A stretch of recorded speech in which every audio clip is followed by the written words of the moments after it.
En UMAC TV creemos que es importante ayudar a la memoria nacional situando los relatos de horror que se vivieron durante la dictadura militar de Augusto Pinochet Ugarte entre 1973 y 1990. En este lugar estamos con Ricardo Andrade Santana, específicamente en el Estadio Fiscal de Punta Arenas, ubicado aquí en José González con Uruguay, donde se ubicaban o se ubican hasta ahora los camarines. Fue detenido el año 1973, específicamente el 21 de diciembre, mientras estaba en su casa con su hermano y su madre a los 17 años de edad, y luego de recorrer una serie de lugares donde fue torturado, fue traído hasta acá, a los camarines del Estadio Fiscal, donde estuvo por un tiempo más prolongado, 7 meses. Y estamos aquí, Ricardo, para conversar con usted acerca de esta terrible experiencia que agradecemos que se abra a comentar porque sabemos que revive dolores, ¿cierto? Pero coincidimos en la importancia de recordar. Bueno, en primer lugar quiero agradecer a ustedes, a su equipo, porque esto uno lo hace de puro corazón para que nunca más en Chile y nunca más en ningún lugar del mundo vuelvan a suceder estos tremendos atropellos de los derechos humanos. Efectivamente, yo siendo un joven, adolescente, 17 años en ese tiempo, sí fui detenido el 21 de diciembre, tal cual usted dijo, un 21 de diciembre.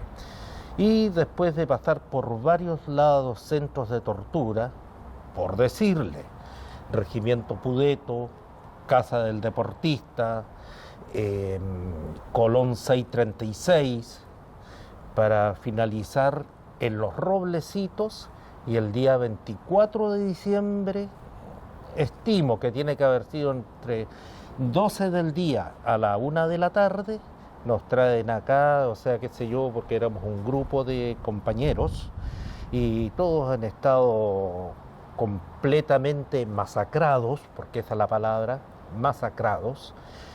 Nos traen acá y bueno, para que nos sigan castigando con golpes, golpes de puño, palos, laques, con lo que sea, golpes eléctricos, nos metían adentro unos tambores, nos hacían rodar, que más rato no sé si se verá, o sea, alrededor de la cancha de fútbol que hoy día es el Estadio Fiscal, la parte de atrás donde está el monolito, que ese monolito fue construido por compañeros que estábamos presos, y eso es como un hito que queda ahí para nosotros. Nuevamente doy las gracias porque esto para nosotros es una cosa que perdure en la memoria, sobre todo en nuestro país.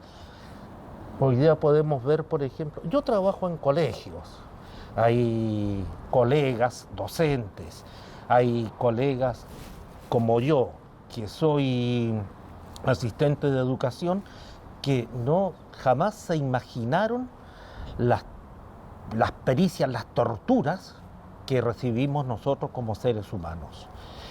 No quiero imaginar lo que pasaron las compañeras, que ellas estuvieron detenidas en Ojo Bueno, y también que fueron detenidas el mismo día que yo, el 21 de diciembre, y también hasta el 24 de diciembre recién las llevan a Ojo Bueno. Eran terribles, terribles, terribles cosas inexplicables, porque bueno, por moral, no puedo decir el tipo de tortura que les hicieron a nuestras compañeras. Ustedes se imaginarán. Fue una cosa muy, muy, muy castigadora, rompedora desde adentro del corazón. Cosas que uno no se puede imaginar si estas personas estaban en su sano juicio, o tal vez la habrán drogado, le habrán dado algo para que se puedan ensañar con nosotros, con gente mucho mayor también que uno, y jóvenes, porque habían niños que eran menor que yo. Había un niño de 14 años, Carlitos Díaz Mancilla, que en paz descansa. Otro compañero, René Vázquez, que tenía 2 años menos que yo, él tenía 15. Entonces, imagínense, son cosas que son horripilantes. Jamás que vuelva a suceder esto en ninguna parte del mundo. Ricardo, ¿con qué argumentos fue detenido? Bueno, punto 1, primero, no te preguntaban nada, absolutamente nada. Primero, te golpeaban hasta decir basta. Y vuelvo a decir, los métodos de tortura, eléctrico, tirarte al mar, qué sé yo, amarrado y que esto que el otro, y después te sacaban, simulacros de tortura, de fusilamiento. Era muy común que te pongan la pistolita acá en la 100, y bueno, ya, y después te preguntaban dónde están las armas. ¿Qué armas? Yo jamás en mi vida, hasta el día de hoy, he disparado un revólver. No tengo idea ni cómo se carga. Pero bueno, esas son cosas de los servicios del aparato del Estado, de los agentes, de esta gente siniestra. Ahora, ¿cuáles fueron mis cargos? Yo era dirigente de la juventud. En ese tiempo era Federación Juvenil Socialista del Partido Socialista de Chile. Era dirigente del Centro de Alumnos del Instituto Superior de Comercio acá en Punta Arenas, y también fui dirigente regional de la CUEM, que la CUEM era la Central Única de Estudiantes de Magallanes. Esos eran los cargos que nos hacían, pero no sé de dónde. Bueno, eran inventos, que uno estaba involucrado hasta en el famoso Plan Z, que hoy día se sabe que todo eso fue una farsa.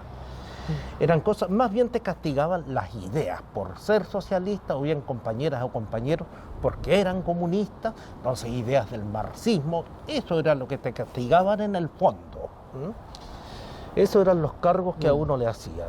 Y en paralelo, cuando usted fue detenido y después llevado a distintos lugares, ¿qué pasó con su familia? Bueno, recién mi familia se enteró donde yo estaba, que estaba acá en el Estadio Fiscal, hasta el día 28 de diciembre, vale decir, una semana después. La peor Navidad. La peor Navidad.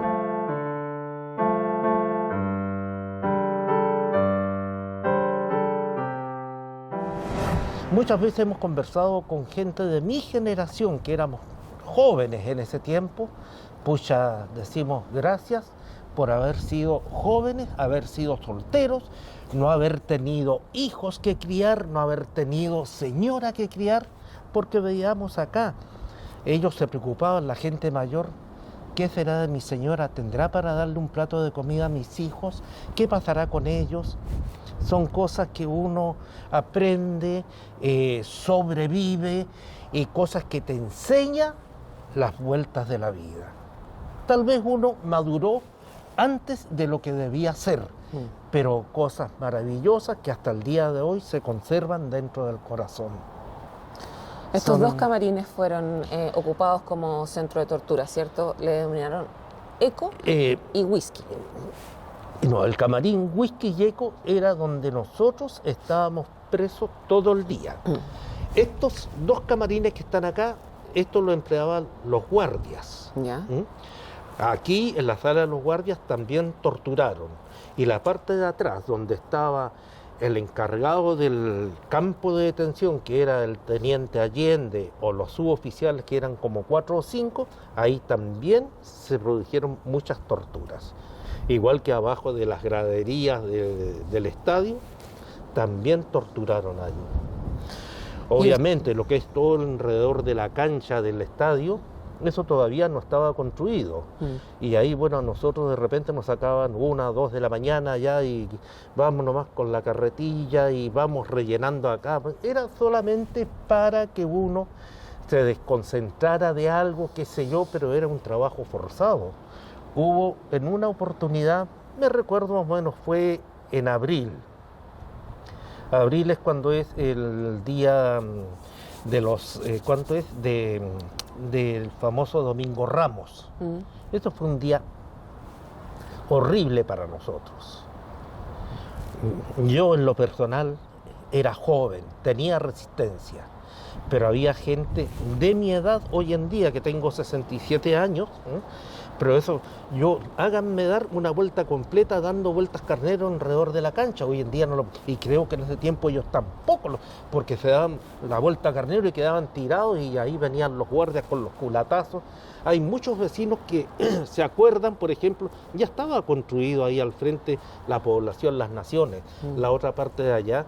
Y bueno, nos han comentado que de repente ellos veían, o en la noche, las famosas ráfagas que armaban entre ellos. Dice que los vecinos se tiraban de guata al piso porque tenían miedo que le vaya a llegar una ráfaga. Y eso era prácticamente el pan de todos los días. Ricardo, usted estuvo en Whisky, ¿cierto? Sí. En Whisky, en ese camarín, y el número 3 tenía. El número 3, sí. ¿Vamos a conversar más en ese lugar? Bueno. Acerca de lo que se pasó en ese Vamos. sitio.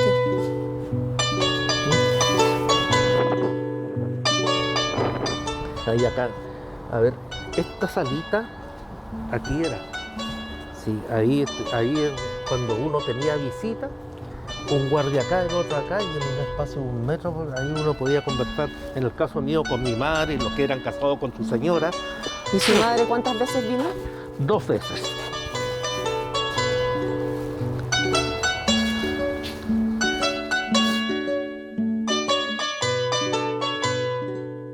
Ya estamos aquí en el camarín Whisky. Cuéntenos cómo estaba en ese entonces. Me imagino que distinto de cómo está ahora. Bueno, aquí estábamos de las 24 horas del día, estábamos 22 horas.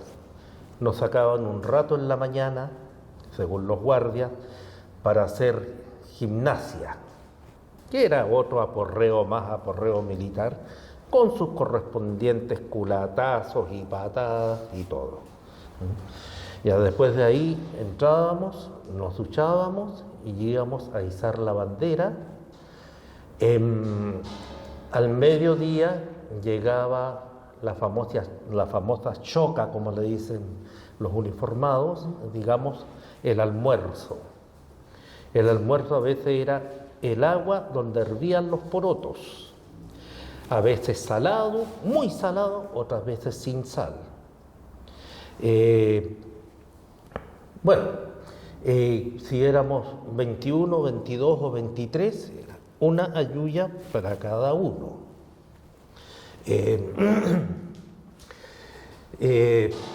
Por ejemplo, a ver qué le puedo decir, el único día que nos dieron carne para comer, me recuerdo que fue un Viernes Santo.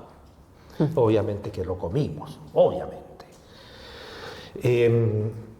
También, bueno, nos sacaban a trabajar, como dije delante, por ejemplo, en la madrugada, al rellenar la cancha, a limpiar acá, allá, todo alrededor de lo que son los camarines, ¿no? Y obviamente eso era en régimen militar, y si era de madrugada, obviamente, bueno, nos apagaban la luz a las 9 de la noche, pero sea invierno o verano, depende como estés, régimen militar, 3 tiempos para salir. Si estabas en ropa interior, tenías que salir en ropa interior, si no alcanzabas a ponerte los zapatos, las zapatillas, como sea, afuera. Y si no, venía el castigo, que era mucho peor, con los famosos maltratos que nos daban. Ahora, ¿qué hacíamos nosotros durante esas 20 y tantas horas que vivíamos acá? ¿Qué eran cuántos? Llegamos a ser 23. ¿Dentro de este espacio? Dentro de este espacio que ves, dentro de este espacio. Bueno, afortunadamente había gente con mucha cultura. De partida jugábamos ajedrez. También por ahí de repente nos cayeron 1 o 2 barajas, 2 naipes para podernos entretener. Habían compañeros que tenían instrumentos musicales, guitarra, bombo, el güiro, un cencerro, y entonces por lo menos ahí nos entreteníamos. También se hicieron pequeños cursos de inglés, pequeños cursos de de idioma alemán, perdón, considerando de que podía existir algún día la posibilidad de irse al exilio y más o menos estar preparado para el idioma. Y todo eso a nosotros nos ayudó mentalmente para salvar el día. También hicimos un coro aquí y bueno, eso también lo ensayábamos, que esto que el otro, pero eran cosas para no dejarnos caer emocionalmente. Y vuelvo a decir, si decaía uno, estábamos todos encima para darle ánimo, ya viejo, vamos, arriba y esto. Ese era nuestro vivir, que fue casi los 8 meses acá, pero bueno. Pero vuelvo a decir, lo más lindo, lo más hermoso fue ese cariño, esa fraternidad, esa hermandad que aprendimos, o por lo menos yo aprendí a compartir con todos ellos. ¿Cómo se distribuía el espacio acá entonces? El espacio. De aquí, a ver, vamos a explicar. De esta pared, supongamos, acá había una corrida de litera doble, que sería un espacio de 60, 80 centímetros. Yeah. Aquí había uno, aquí había otro, litera acá pegada, doble también, otro y otro. ¿Qué nos quedaba?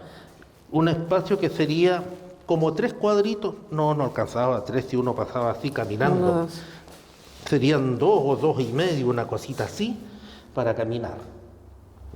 Y bueno, ¿qué nos quedaba libre? Era el espacio de ahí donde están los lavamanos, las duchas, el urinario, el inodoro. Eso nos quedaba de espacio. Para comer era prácticamente imposible. Uno comía sentado, comía bien, ¿saben dónde? Sentado en el inodoro.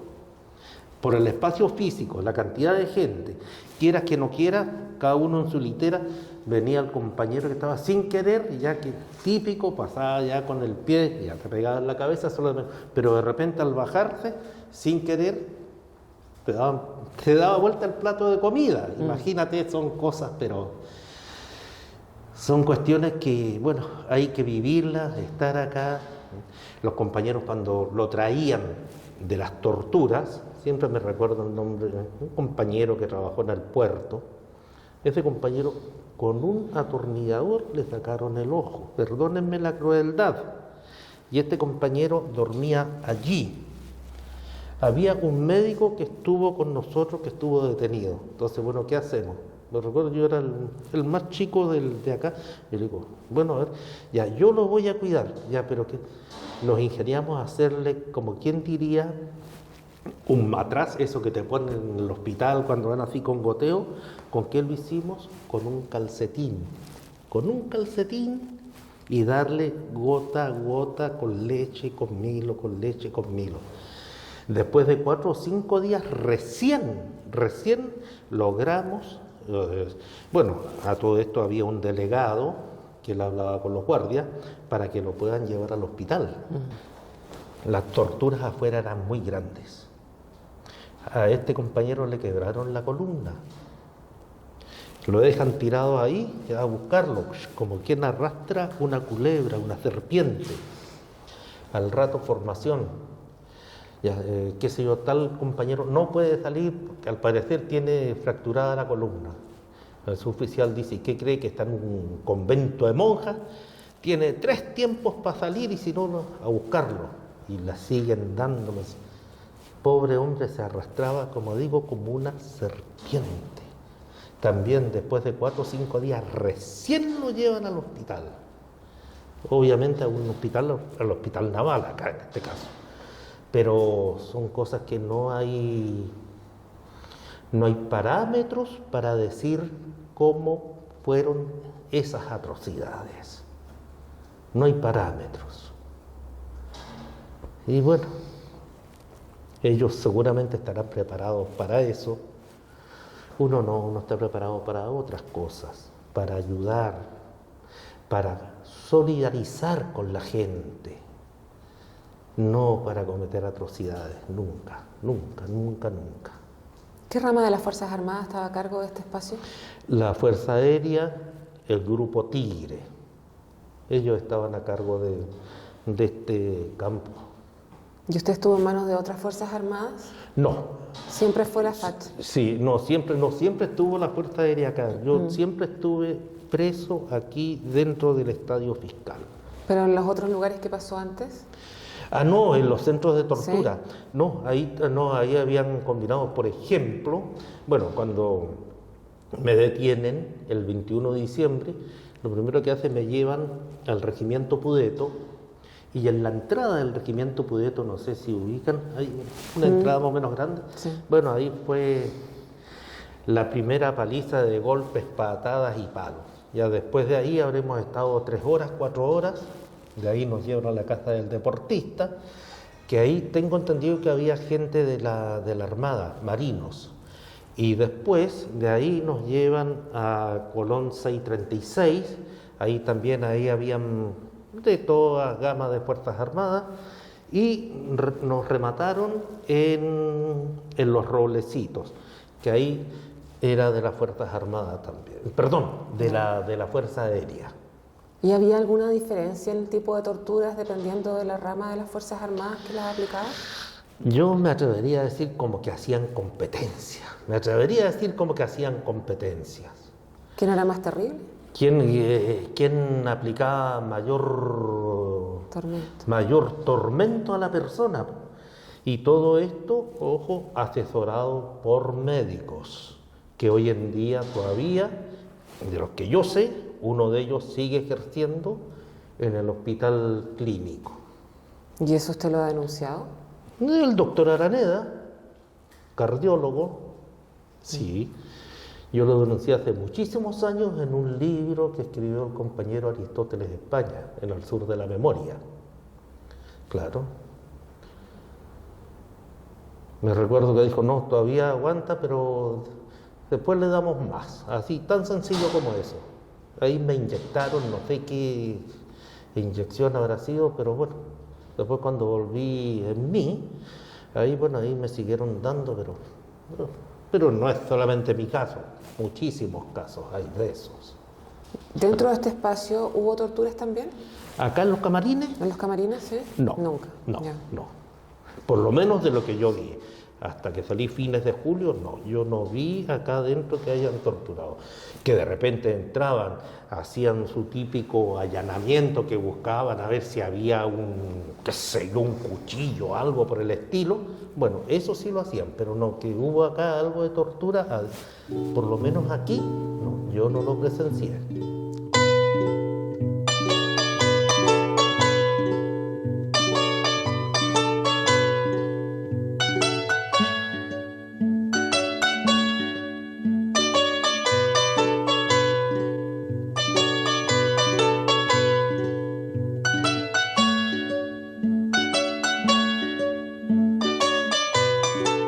Bien, estamos ya en el sector de las graderías del Estadio Fiscal de Punta Arenas para conversar con Ricardo acerca de qué era lo que sucedía en este lugar.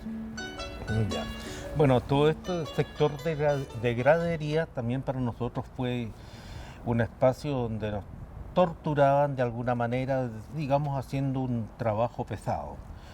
Lo más común era que nos hacían correr, subir y bajar las graderías con 1 y 2 bolsas de cemento cada uno y bueno. ¿Cuánto pesaban esas bolsas? 50 kilos. ¿Cada una? Cada una, claro.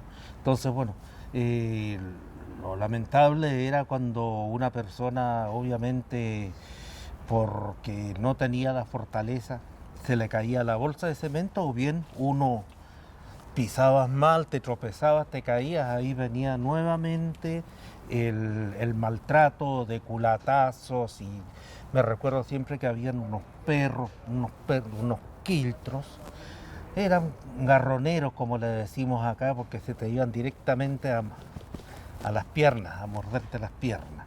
Entonces, bueno, todo eso, o sea, se vivió acá en las graderías. Obviamente todo este sector acá va a ser el día de mañana sitio de la memoria, donde no se ven aquellas butacas, ¿no? Arriba había una caseta de los guardias en esa esquina y en la otra de allá. Y eso eran con unos focos muy potentes, luminosos, que eso los encendían, bueno, cuando ya empezaba a bajar la luz de día, entonces encendían eso para que estuviera el campo iluminado. También dentro de acá de las graderías, el sector de abajo, no sé si se puede ver o no, ahí también torturaron a varios compañeros, e incluso en una oportunidad cuando vino la Cruz Roja Internacional, que habrá sido más o menos, calculo, mediados de enero, fines de enero, también... Del 74. Del 74, escondieron a varios compañeros aquí abajo, donde hoy en día es el sector de baños para el público. Y bueno, eso era lo que vivimos acá dentro del estadio, dentro de este sector de graderías. También lo mismo, aquí se ve parte de la cancha de fútbol. Ahora como está con nieve y está escarchado, no se ve la pista de atletismo, que eso todavía no estaba hecho. Ahí era cuando nos hacían, o sea, qué sé yo, en la madrugada, venir con las carretillas, había unas carretillas, unas cuestiones, vamos rellenando acá, de repente no, eso ahí no, córranlo para allá, trabajo forzado. Y eso es lo que se vivía aquí dentro de este sector. Pero bueno, son cosas que la vida es así, tiene tantas vueltas, pero hay cosas que son inolvidables, inolvidables. De repente presenciar torturas acá abajo, ahí en ese sector de allí, cosas terribles, terribles, terribles. Me recuerdo, no sé quién habrá sido el compañero, que le hicieron un tratamiento que fue tipo caupolicán, digamos, sentarse en un palo de escoba, obviamente desnudo, y lo sentaban ahí. Cosas atroces, atroces. Vuelvo a decir, no sé qué mentalidad tenía esta gente. Pienso, estarían borrachos, me da la impresión que no, pero deben de haber estado drogados, no pueden haber estado en un estado normal para llegar a hacer eso entre nosotros mismos, entre compatriotas. No, imposible, imposible, son cosas muy atroces que se vivieron acá. Ay, pero bueno, nosotros lo único que queremos como expresos políticos es que se conserve la memoria. Lo que nunca vamos a querer que se tropiece el asunto política con el deporte, jamás. Casi todos nosotros, casi todos como seres humanos, de una u otra manera hemos practicado deporte. Nosotros respetamos este sitio, como también queremos que a nosotros nos respeten. Y esto de un estadio, un sitio de deporte, jamás vas a querer que las personas que hayan estado allí hayan pasado por este proceso que fue maquiavélico. Ricardo, sí. En este lugar, ¿qué es lo que esperan hacer? Porque a diferencia del resto del estadio, no pusieron butacas. Claro, esto va a quedar como símbolo que todo el estadio está nominado como sitio de la memoria. Pero para no entorpecer, obviamente, con el mundo del deporte, entonces, bueno, que nos dejaron este espacio y aquí se van a poner unas placas, este es un sitio de memoria, aquí se torturó, aquí se hizo esto, se hizo el otro. Por eso este espacio quedó sin butacas.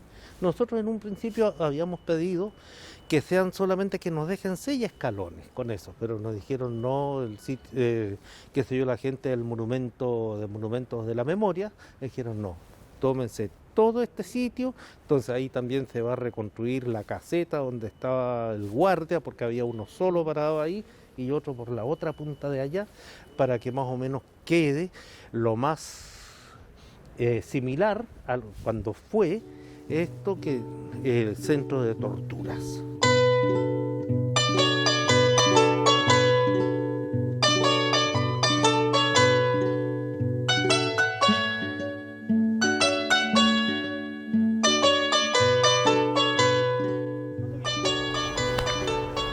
Estamos ahora en el monolito, ya que estábamos empezando a hablar de cómo dejar registro de que este es un sitio de memoria. ¿Este monolito cuándo se hizo y la motivación de dónde nace? Ya, este monolito se hizo en el mes de enero, que lo hicieron 3 compañeros, lo construyeron. Armando Ulloa Damonde, que en ese tiempo, o sea, antes del golpe de Estado, él era el presidente regional de la CUT, Juan Vivar, un compañero preso político y Aldo Mayor. Entre los tres construyeron este famoso monolito. Que este para nosotros hoy día es un hito, realmente como tú dices, para que quede algo perpetuo como sitio de la memoria. Aquí nosotros izábamos y bajábamos la bandera todos los días. Y bueno, alrededor también de este monolito, todo lo que es esto, también era pan de todos los días que nos golpearan. Obviamente, cantando la canción nacional, hay muchas cosas, muchas anécdotas.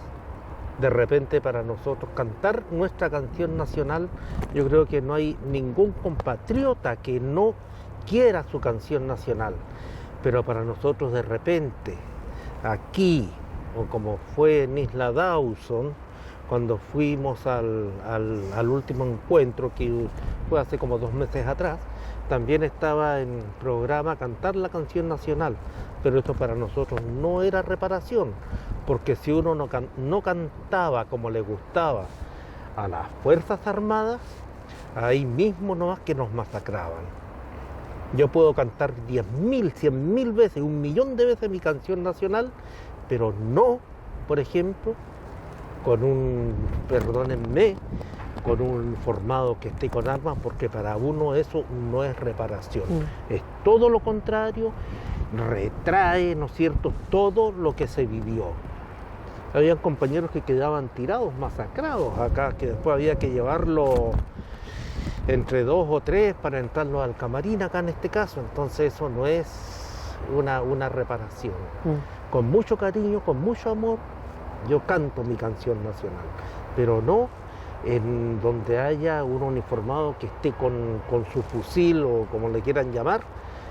No, para mí eso trae muchos recuerdos. Y creo que no soy el único, creo que a gran parte de la gente que estuvimos presos le sucede eso. Incluso la gente que no. También lo mismo, pero obvio, son cosas que uno no... Que quedan en la memoria. Quedan en la memoria, que lamentablemente cuesta mucho sacarla, cuesta muchísimo. Ricardo, y hablando de memoria, ¿cuál es la memoria personal, emocional y física que le queda de toda esa época?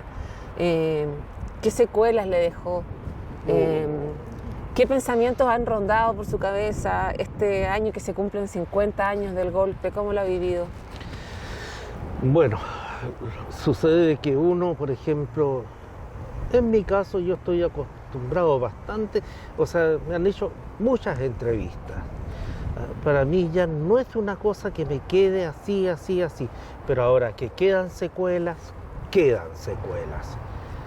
Hasta los días de hoy, por ejemplo, hasta mi señora, ella, como yo dije la otra vez en un asunto médico, ella es la que me soporta los gritos en la noche cuando tengo pesadillas, y no solamente yo, hay muchos compañeros y compañeras que están en las mismas. Es una cosa que el casco duro, el disco duro, no lo puedes borrar. Como hay otra cosa también, que son paradojas. Por ejemplo, yo soy una persona muy sensible, tal vez aparento ser duro, pero tengo un corazón de mantequilla, no puedo ver algo triste, no, jamás. O no puedo ver que haya algo de violencia, no, esas cosas no. Para mí son cosas insoportables. ¿Y cómo ha vivido la organización de actividades en torno a la conmemoración de los 50 años? ¿Qué le ha parecido, por ejemplo, el trabajo que ha estado haciendo el gobierno? ¿Qué le ha parecido el trabajo de las agrupaciones? Y también, en particular, ¿qué le ha parecido estas palabras que vienen sobre todo de la derecha, diciendo que, ok, sí, no corresponde que haya violaciones a los derechos humanos, pero hay que recordar por qué se hicieron? Bueno, ese ya es un toque netamente político para mí. Mira, puedo decir, obviamente el gobierno de la Unidad Popular, a mi juicio todavía, aún hoy día están vigentes las 40 medidas de la Unidad Popular. ¿Cómo no voy a desconocer el medio litro de leche por persona. ¿Cómo no voy a desconocer zapatos para niños? La leche para las madres. ¿Cuántas medidas? Otras cosas que, por ejemplo, durante el periodo de la Unidad Popular y los otros gobiernos anteriores que hubieron, Chile era un país que podía tener industrias productivas.